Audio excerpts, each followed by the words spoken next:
Hello and welcome to another episode of the Kid Stories Podcast. I'm Phil Bechtel. Let's get into a shout-out. Isaac emailed me a picture of the dojo that he made from Magna tiles, including Lego versions of Nacho, King Steve, and his brother. Thanks for that, Isaac. That was awesome.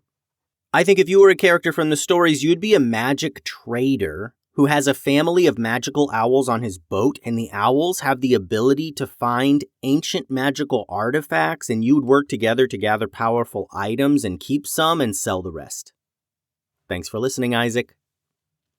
Today's episode is titled Mind Crystal Mystery, Part 5. As the red energy gathered at Kate's fingertips, Lucy suddenly remembered the pouch in her pocket. One of the many pouches of magical powder her and pretty much every other kid at the academy carried around. She wasn't sure what would happen next, but it was the only thing she could think to do. With lightning-quick reflexes, she pulled it out and threw it directly at the incoming blast. The pouch intercepted Kate's magic blast in mid-air, causing a tiny explosion that neutralized the attack. The flash was blindingly bright, illuminating the entire area like daylight for a brief moment. Kate shielded her eyes, disoriented for a moment. Pirie seized the opportunity and transformed into a hawk and pumped her wings a few times, sending her flying right at Kate with her sharp talons forward. But Kate recovered quickly, teleporting a few feet away just before Pirie's claws could reach her. "Did you really think it would be that easy?" Kate taunted. She raised her fingers to her lips and let out a shrill whistle that echoed through the night. At first, nothing happened. Then came the sound of heavy footsteps. Many heavy footsteps crashing through the underbrush. From the edge of the dark forest emerged more cave trolls, their eyes glowing the same eerie red as the first. "You think I came with just one troll?" Kate said, smiling coldly. "Meet my advanced guard. I have 100 more ready at my command." The trolls formed a semicircle around Kate, awaiting her orders. Their massive forms towered over the children, muscles rippling beneath their green skin. "Bring them to me," Kate commanded, pointing at the children. "Try not to damage them too badly. I need their minds intact." The trolls charged forward, the ground shaking beneath their heavy steps. Henry, still invisible, had completely fooled Kate's troll guard, and it was still in the forest searching for him. Henry ran along the perimeter, hoping to draw at least one troll away from the others. Pirie, still in hawk form, hovered above the ground, screeching in defiance. Lucy fumbled in her pocket and pulled out a small packet of powder. "Pirie, move!" she shouted, then threw the powder into the air. The powder exploded in a cloud of sparkling blue dust that momentarily confused the trolls. The powder popped and crackled in the air like a cloud of tiny fireworks. The trolls stumbled, shaking their heads as if trying to clear them and blinking hard to see straight again. From the academy, lights began to come on. Windows that had been dark now glowed with warm yellow light as students and teachers, awakened by the commotion, looked out to see what was happening. "The academy's waking up," Lucy said. "We need to make more noise." Henry, understanding immediately, became visible and shouted at the top of his lungs, "Help! Get out here! Help!" He sped around the building, yelling as loud as he could. Pirie transformed back into her human form and joined in, adding her voice to Henry's. The kids knew they were no match for all these trolls without help. Kate's face scrunched up with rage. "Silence them!" she commanded the trolls. But it was too late. Figures were already emerging from the academy, running toward the commotion. The first to arrive were older students, their wands and magical implements at the ready. "Trolls!" Pirie shouted. "Professor Kate's controlling them!" The trolls raged forward now, and more thundered from out of the forest nearby. They did not hesitate, engaging the kids in full hand-to-hand combat instantly. The first wave of troll attacks sent kids flying. The other students hesitated only a moment before springing into action. They spread out, forming a defensive line between the trolls and the academy. One student sent a bolt of blue lightning at the nearest troll, striking it in the chest. The troll staggered backward but didn't fall. Another student conjured a swirling vortex of wind, trying to knock the trolls back into the trees.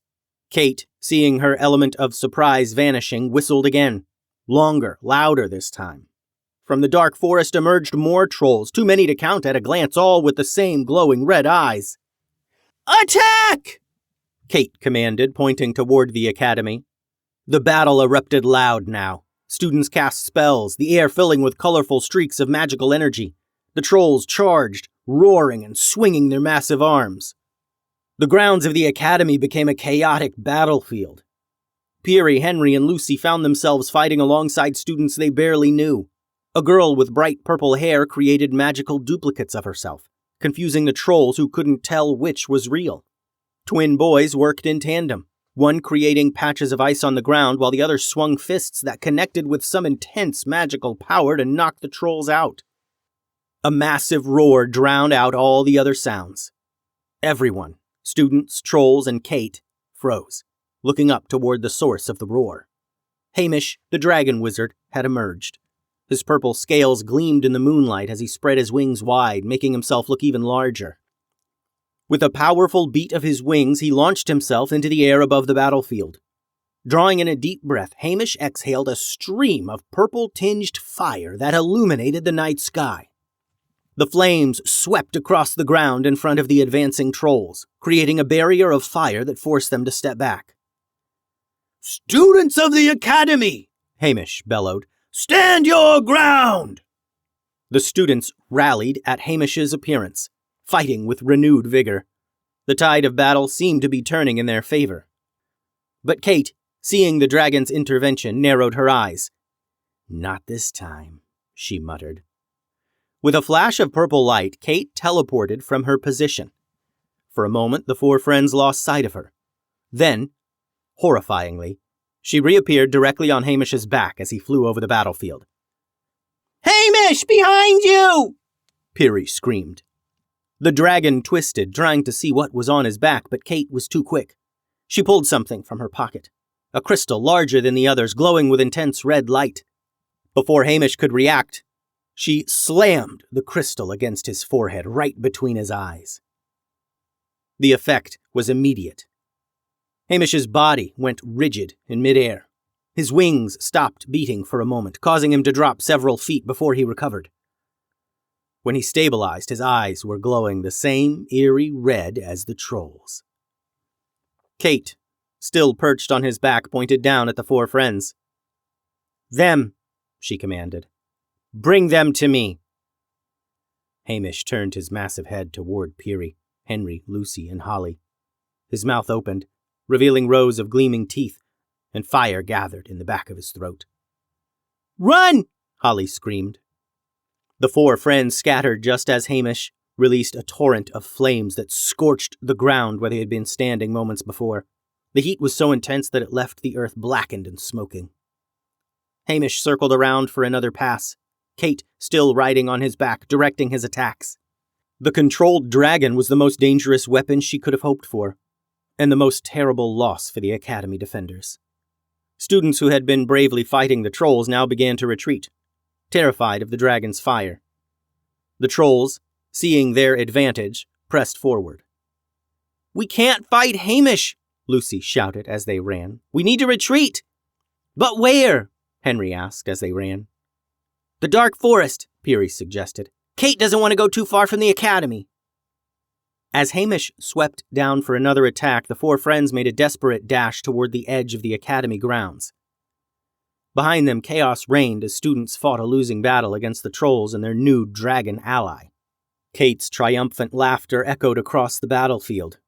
"You can run, but you can't hide," she called after them. "By morning, the academy will be mine, and soon the entire valley." Fire erupted from Hamish's mouth again, cutting off their path to the right.